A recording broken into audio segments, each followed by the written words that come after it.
Hey guys, welcome back to the channel, and we are having a showcase of the Dojo Rematch team that I explained in my previous video, and we will be taking a look at this team from my perspective for every single dojo here on.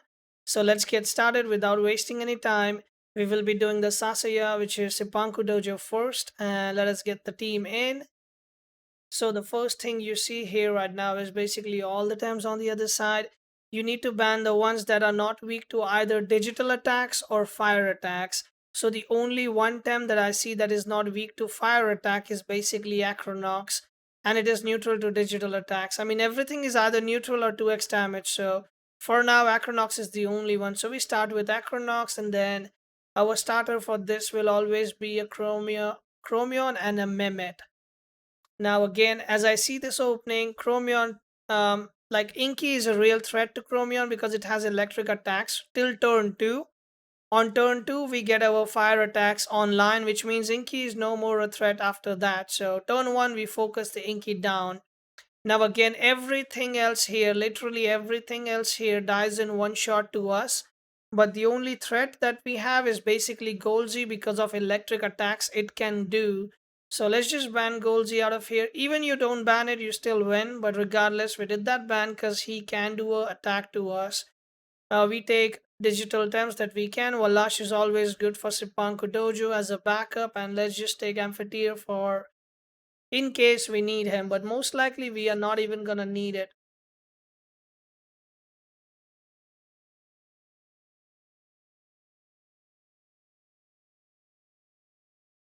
So here we go. Let's get the video going. The first thing you do is basically harmful microwaves the Inky because that is a threat for your team. Most likely it's gonna swap out, but just in case it does not, you just attack it to not take the risk at all.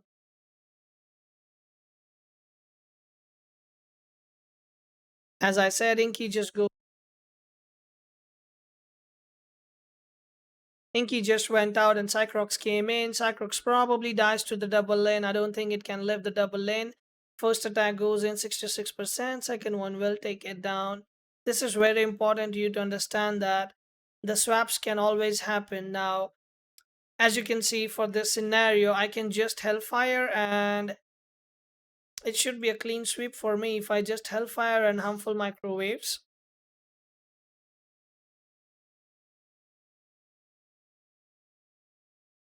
The reason why I did Hellfire and harmful microwaves is because you save one Hellfire for the next turn itself. So as you see, Inky just got one shot and now we will be hitting the Zaubin here with a harmful microwave, which should be a clean sweep as well. As you will see, the Zaubin does go down just like that. We already know that this Koish is faster than this one. So what we will do now is basically we again do the same thing, but this time the other way around. We do the harmful microwave over here and hellfire over here to save the stamina, not overexert at all. Okay, that is a bit unlucky for us that this OB10 actually has an evasion item on it, which means the hellfire will be completely ignored.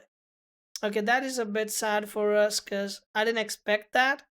But okay, now that we know that the OB10 has drill, we don't still have to worry about anything. We don't take damage from those stems. Now we just Hellfire again and harmful microwaves. But I just think Hellfire should be enough to clean up the first dojo for us. If not, then harmful microwave is always there. It didn't even, we didn't even have to swap any tems out there. Just with two tems, we cleaned out the whole dojo right here. I think it might actually live another turn because it is neutralized now. Yeah, just because it's neutralized, it's gonna live another turn. So I think we just sit here and we quickly skip turns. We take half damage, so we don't really worry about Waspin anymore. Because both of them are overexerted, we quickly rest. Those attacks don't do anything.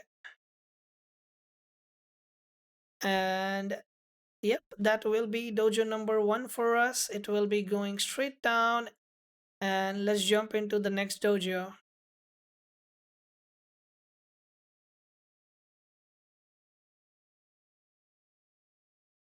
Yep, there we go.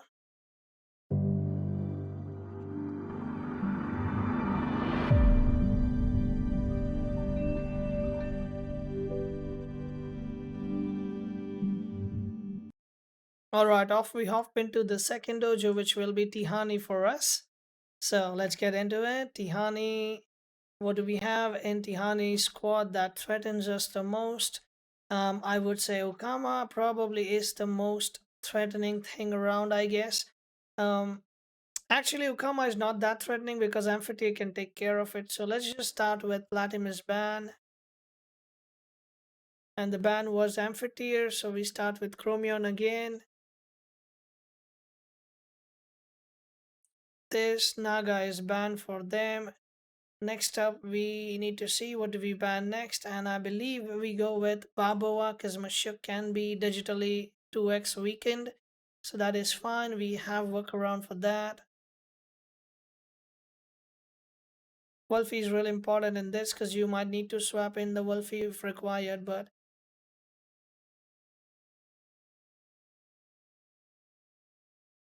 I am pretty sure you can one-shot the Kama down as well with 2x attacks on it. And as long as you do that, you should be fine. Because Saipat is an easy kill, but first you need Ukama down. So let's go for Ukama first and see how it goes.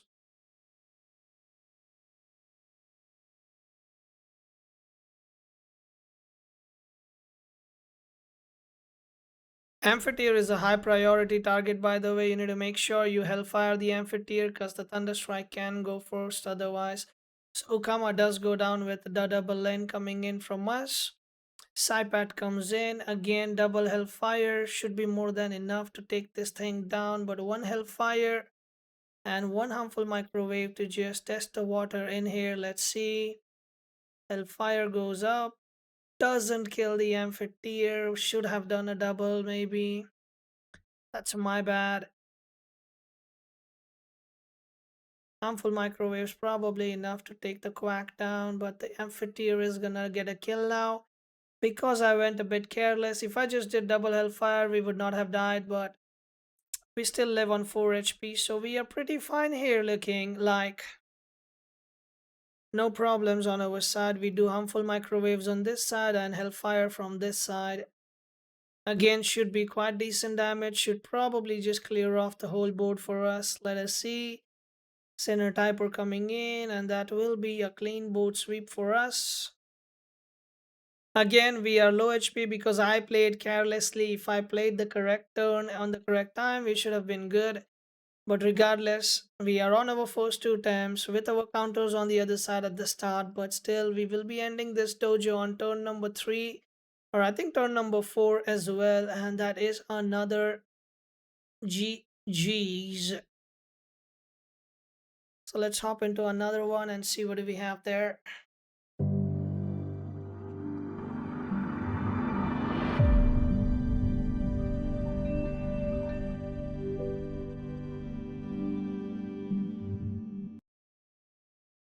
Alright, we are in for a very. Let us quickly lock in our teams and let's get going with this one. So in this team, again, there are some complications here, but the most easy ones, I think, the easiest ban I can think of is probably Scare what has a thunder attack, immune to fire.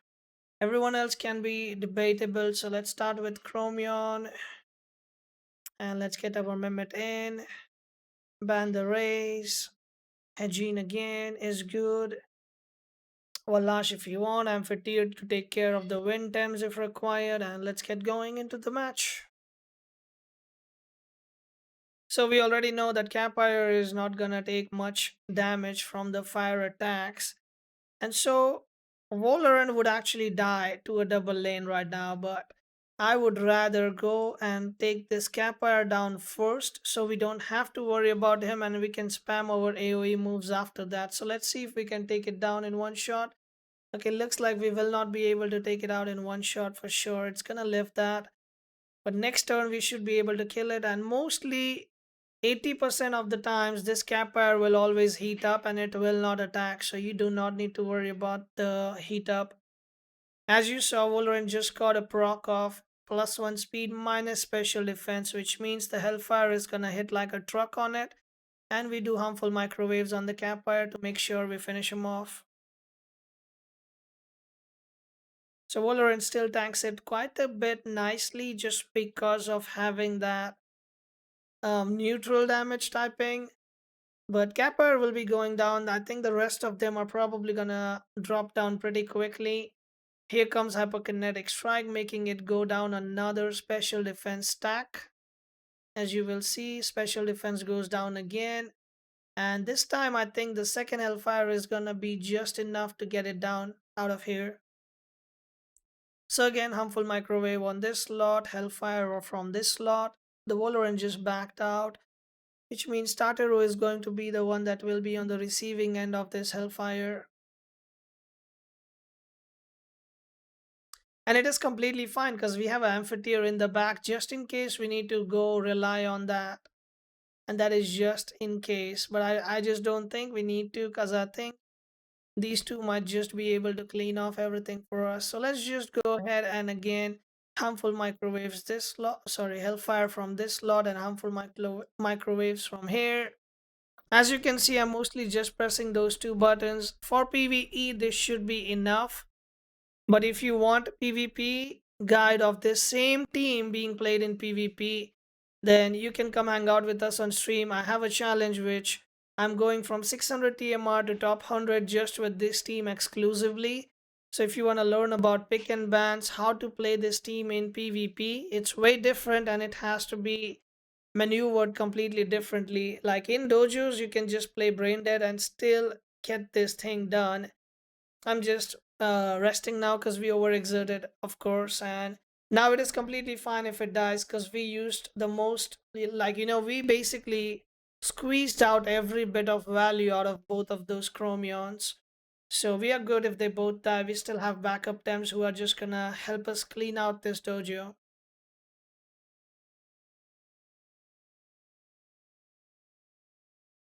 So let's get the amphitheater out with the Hejin. Thunder Strike on this Valorant should be enough. Harmful microwaves.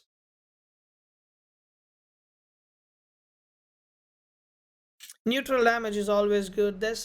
The best part about neutral attacks is that it is either 2x or 1x. There is no half damage, so I would not say this is way more damage than fire coish shenanigans that people do, but again, you have to remember one thing, that fire coish shenanigans are at the end of the day typing based and they are not gonna do more damage to, like, they do half damage to some things as well, right? And that is exactly where this thing is kind of better because it is even damage to everything. It doesn't care about the typing.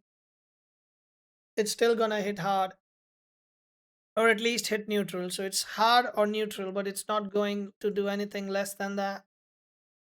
And we are done with this dojo. Let's move on to the next dojo.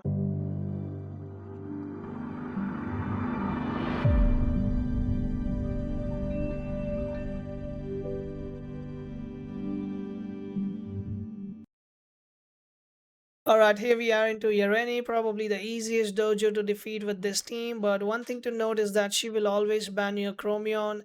So I think it is better if you just put Luwatel in your team for a ban bait. For this instance, I put it instead of a Drakash. But if Luwatel in future is not being banned, then just go ahead with Hejin Mimit start. Follow it up by Wallash, Wolfie, and Amphitheater, and this dojo should be a breach to clear. But for this instance, let's go with this team and quickly go through the ban phase. Again, everything is dying to this team, so we just ban the Acronox first. They will ban the Luwatel as per expectations. Chromion and Mimit picked up, which is almost already looking GG. Second ban we do is basically Valorant, and everything else is getting struck hard with our digital times now. We don't even need, I think, the back end temps. The two of them are just gonna eat them all alive, just like that. So let us get into this and quickly finish this up as well. Turn 1, as usual, is always gonna be double harmful microwaves. You just look for the green circle and press it. Like really, just green circle, whichever one it is you feel, you can go for it. The rematches with this team is quite very straightforward. 55% one, and this should be going down now. There we go. We have one tem down right now. Our fire chip is sadly gone because that Cycrox actually had a snare on it, sadly. So special defense up on that um, Shuin means that it's gonna live. So I'm just gonna go all in and double Hellfire for not giving it a chance to live at all. I still think it might live, but yeah, it is definitely gonna live that. The +1 special defense is gonna save it for this turn, but next one should be down for sure. If we had Fire Chip, maybe that could have worked as well, but since we didn't, we are gonna lose one of our Chromions here because that Shuin is not gonna show mercy. We can easily go with Wolfie and just plague him up, and that should still be fine. The reason why I got Wolfie here is basically Chromion can do one more harmful microwave if I want to do it, but I'm gonna call it a safe one and just rest right now. Because Wolfie can easily kill the Shuin right now. And Chromion doesn't really need to attack this turn. Instead, next turn I'll bring the synergy in and then use it so that it still does a good chunk of damage. So now that we have our Tamsin at where we want them to be, I can do a Dust Vortex if I want right now, but rather I'm just gonna get the Hejin in here and do a Hellfire with Hejin with Synergy so that bond is applied on both of them. So the Hejin comes in, we get that Synergy, we are 3 prio now and we go for that Hellfire. Applying bone stacks is really important because it reduces the damage incoming by 30%.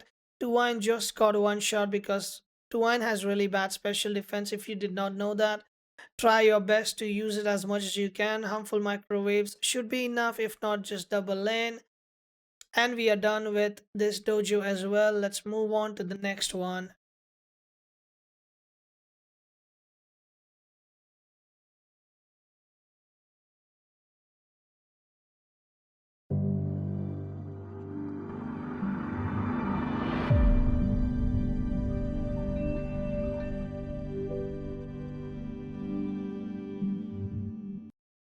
Alright, let's get to Sophia, one of the hardest dojos to defeat with this team.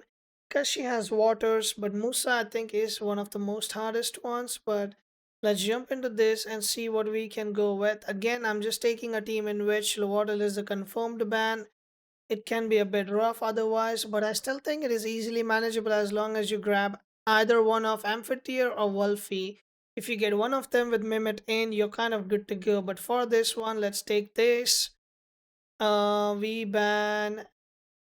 I believe we ban Rakash right now because everything else takes a lot of damage from Plague or Thunderstrike. So let's go ban the Drakash first. Luwatel takes the ban, which means we pick up that Amphitheater in. We take the Wolfie in as well, as I said. Second ban was Valanche. So we look at what are the possible bans that we do not want to face. And it's either Oshiara or Piranha that we do not want to face. So let's just go ahead and ban Oshiara because it has AoE water attacks. Piranha has them as well, but it doesn't really use it. So let's take the Mehmet. So these three are the terms you need to fight with. The others are just, the other two are just useless. They are not gonna come handy at all. So just keep that in the back of your head that whatever you need to do with the first three attempts for Sophia. Now, with that being said, the game is still not gonna be that difficult as I'm making out it to be. It should be quite easy unless she does something unpredictable for us. So there is a reason we have drill on our amphitheater. As you see, we have drill, and what drill does basically is if you attack a tem with evasion, it not only breaks that but also does 15% extra damage. So this should be a one-shot knockout and plague on Gazuma because it will most likely swap and whatever comes in is gonna get trapped in there. So Tulkin is the one that comes in. So Tulkin will be getting trapped here and probably dying next turn from the amphitheater, which is exactly kind of what we want. So let's go with the plague. We will be trapping it in. It is trapped now. It cannot run away. So Thunderstrike should be able to kill this. One thing always remember in Dojo Rematches, never take risks. So I'm gonna Thunderstrike. Just in case that doesn't kill, I'm gonna go ahead and Sandstorm as well, just in case that doesn't kill. And it actually did not kill, 0.9% alive. And the Fury Soul actually went off, which means we took a good chunk of damage here for it surviving. But at least we punish him by doing the Sandstorm and killing him, making sure that we get that kill down right now. Now here's the thing. As I said earlier, we need all three of these stems, and they are the only ones that are gonna do the work. So all of them being alive is what we need, or we need them to do their jobs right now. So what we do next is basically we use Sparks on Wolfie and swap it with Mimit, so it becomes another Amphitheater. Because we definitely need another Amphitheater or just another Wolfie, but Amphitheater is gonna be better because there's also water temps. So we did the Sparks. Amphitheater is the fastest here, it will get the Sparks done for us. Now this Mimit is gonna hit like a truck as well. The Tornado doesn't do much because electric, so it is half damage. Noxious Bomb on the other hand will do damage, but it will kill the original Amphitheater because that was on the field before the Mimit came in. So now we bring back the Wolfie in. And I think from here on, I believe it is pretty straightforward. If you didn't understood already, we just plague this and Thunderstrike this. The reason why you Thunderstrike this is because this needs to die first. It has Noxious Bomb, we just saw that. Pick is already almost out of stamina, so a plague on it will almost exhaust it, and then if it tries to attack, it's gonna just overexert itself. Pick is the last of our priorities because it doesn't really have any damage moves. So again, it tried to bamboozle and it failed, it overexerted as well, so it's just gonna sit there, do nothing, while we take care of this Gazuma first. Again, Dust Vortex on Gazuma, Sparks our Wolfie. Sparks will always go first because the Thames who have Sparks, we have made sure that they are higher in speed than the Wolfie. Telsa Prison doesn't do much at all. Dust Vortex coming in. That should not be enough still. Okay, that's still... It is gonna take a while to take that Gazuma down, but we are okay with that. We don't have any hurry, so we just rest and we quickly Thunderstrike this Pig down. But as I said, you need to play Sophia with only 3 times. You need to be very careful what you're doing. As I said, this team is going to teach you a lot of drafting and swapping and playing the teams which are important, keeping them alive. All the basics of PvP you will learn through this team. Play this team on ladder as well if you want. It will do really good. Don't worry about losing.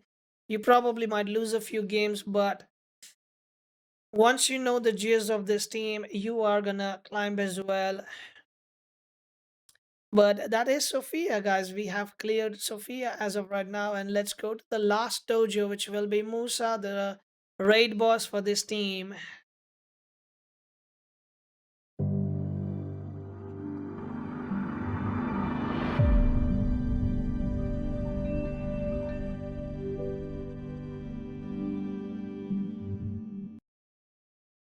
Here we go, raid boss of the day, Musa. Again, you need to be very careful with the pick and ban for Musa.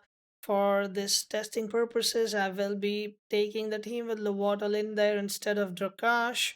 You can go with Drakash team, but you will have a really tough time. You need to make sure either Naga or Amphitheater or Wolfie, one of them gets in with the Koish and play very carefully with that. But the easiest one is Naga, but if Lovato is not there, then Naga is taking that insta ban for sure. So you need to play around with Amphitheater, Wolfie, and Koish. Why am I calling it Koish? I mean Mehmet, my bad.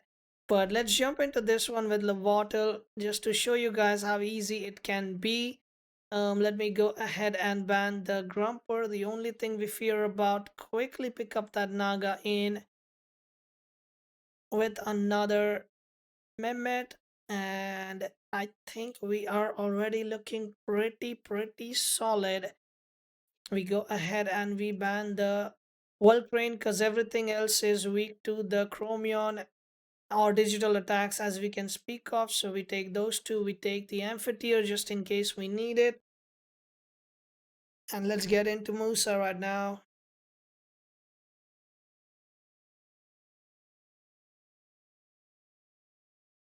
I'm sorry for the in-game volume. I completely forgot about having the moves volume at least, because there will be background music, but there will be no move music. I'm sorry about that.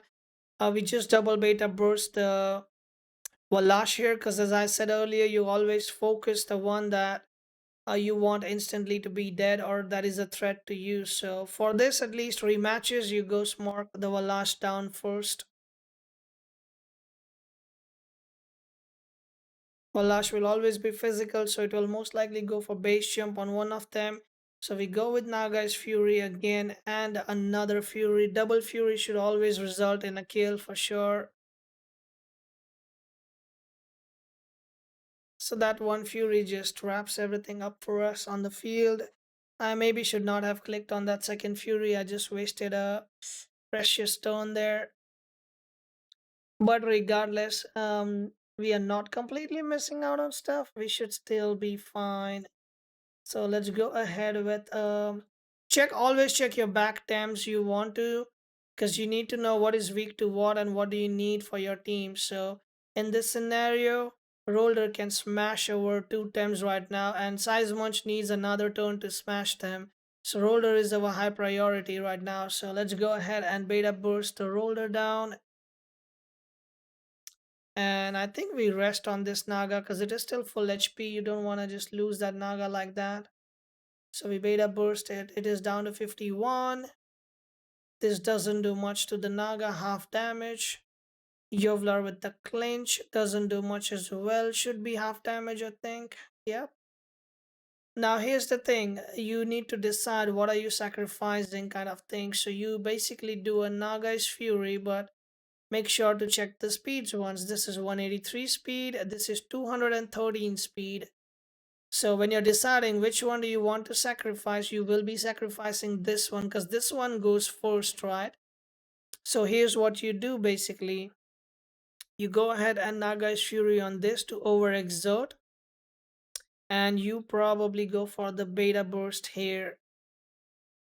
So beta burst goes down on the Yovlar, takes it down to 41%. The Fury should be just enough to take it down. I think so at least. Let us see. It barely lives on 2.5%, but that is still fine. I think both of our Nagaises did a really good job at killing most of their attempts, or at least three of their attempts barely, and the other two that are left are probably just weak to our combos that we already have set up in the back end for them. So let's start with Amphitheater first, because Amphitheater has turned one threat to both of them. And Size Munch is the one that decides to come in. So we can actually just start with hitting the Size Munch directly, because we do not want Size Munch to take any kind of a lead with a heat up or something. Even if it does heat up, we should be able to kill it next turn itself. And it actually decided to uppercut, which is still good for us. Oshidashi coming in on Amphitheater as well, which means the Naga gets another turn alive. And we all know what that means. We just gonna nicely sparks ourselves up and a Fury. I think it might be a bit risky to do Fury if Size Munch goes for. It doesn't matter, okay, never mind. Our Naga is just faster. The Fury will wipe the board clean again. That Naga gets so much value there. Guys, that will be the showcase of this team on all the dojo rematches. I hope you guys enjoyed it. I hope you guys can apply some of this to yourself as well and try this team in PvP as well. It is a pretty fantastic team. I will be starting a challenge which is 696 TMR to top 100 on this Sunday with this team itself on my Twitch. If you would like to hang out with us and watch some live gameplay and ask any questions that you have, then feel free to join us on the streams as well. There will be a lots of giveaways as well for new players. I'll drop a link to the full playlist as well for 5-minute guides that I have for multiple teams, and I plan to make more of them as well. And the link for our community Discord will be in the description as well. There are more than 1,000 people already there willing to help all kinds of new players in all kinds of content. So feel free to click subscribe and hit the notification bell if you would like to be notified of new uploads. I will catch you guys in the next video. Take care and please stay safe.